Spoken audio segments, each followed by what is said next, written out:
నమస్తే సార్. చెప్పండి. మీ పేరు? రాజుగౌడ్ నా పేరు. ఏ ఊర్లో ఉంటారు? నల్లవల్లి, గుమ్మడిదల మండలం. ఓకే. మీరు వ్యవసాయం చేస్తుంటారా? చేస్తాం. పొలం ఉందా సార్ మీకు? ఉన్నది. ఎన్ని ఎకరాలు ఉంటుంది? ఉంటుంది, దాదాపు ఒక 7 ఎకరాల దాకా ఉన్నది. రైతు భరోసా పడిందా? పడింది. ఎంతవరకు పడింది అంటారు? మనకు వచ్చేసి అంటే 7 ఎకరాలు ఒక బుక్ మీద లేదు, ఒక 4 ఎకరాల చిల్లర ఉన్నది. 5 ఎకరాల లోపు మాత్రం పడ్డది. ఓకే. ఇప్పుడు ఈ రోజు వరకు అయితే ఎంత పడ్డది? ఎకరాకు 6,000, ఒక పంటకు ఎకరాకు 6,000 అడుగు పడ్డది. ఓకే.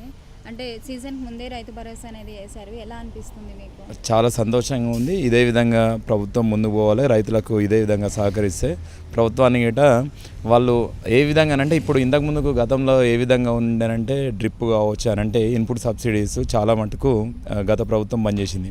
ఇప్పుడు ఇన్పుట్ సబ్సిడీ విషయంలో కావచ్చు, అలాగే విత్తనాల విషయంలో కావచ్చు, మా దగ్గర పెద్ద ఎత్తున కూరగాయలు కూడా చాలా పెద్ద ఎత్తున పండిస్తాం.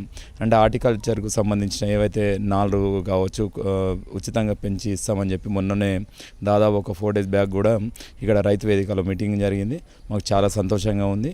ప్రభుత్వానికి ఇదే విధంగా మా నల్లవల్లి గ్రామ రైతులుగా కావచ్చు, అలాగే గుమ్మడిదల మండల రైతులుగా మేము ఇదే విధంగా ప్రభుత్వం మాకు అండదండలు అందించాలని చెప్పి కోరుకుంటూ, రైతుల ఎప్పుడు మీ ప్రభుత్వం వెంబడే ఉంటుందని చెప్పి సన్నయ్య పెట్టిన రబీలో, మన లాస్ట్ ఖరీఫ్లో, ఇప్పుడు మొన్న రబీలో కూడా నేను సన్నయ్య పెట్టిన. ఇప్పుడు ప్రజెంట్ కూడా మళ్ళీ సన్నయ్య వేస్తాను ధాన్యం.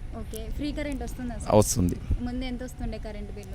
మాకు ఇంచుమించు ఒక 1,200 దాకా వస్తుండే, ఇప్పుడైతే ఫ్రీ 200 యూనిట్ల వరకు. ఓకే. మహిళలకి ఫ్రీ బస్ పెట్టారు.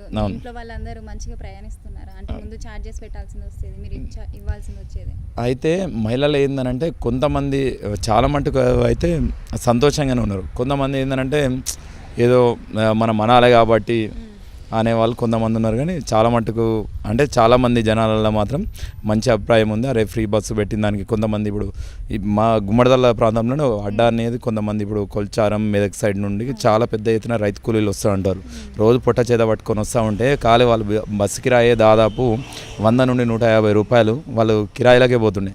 ఈరోజు వాళ్ళు అడ్డ మీదకి వచ్చి పని చేసుకుంటూ ఉంటున్నారంటే వాళ్ళకి రోజుకు 100 రూపాయలు 150 రూపాయలు మిగులుతున్నాయి. అంటే నెలకు 450 రూపాయలు వాళ్ళకి సేవ్ అవుతూ ఉన్నాయి. చాలామంది అట్లాంటి వాళ్ళు చాలామంది ఎవరైతే నిజంగా పేదలు ఎవరైతే ఉన్నారో వాళ్ళు చాలా సంతోషిస్తూ ఉన్నారు. ప్రభుత్వం మీద చాలా ధన్యవాదాలు చెప్తున్నారు ప్రభుత్వానికి కూడా.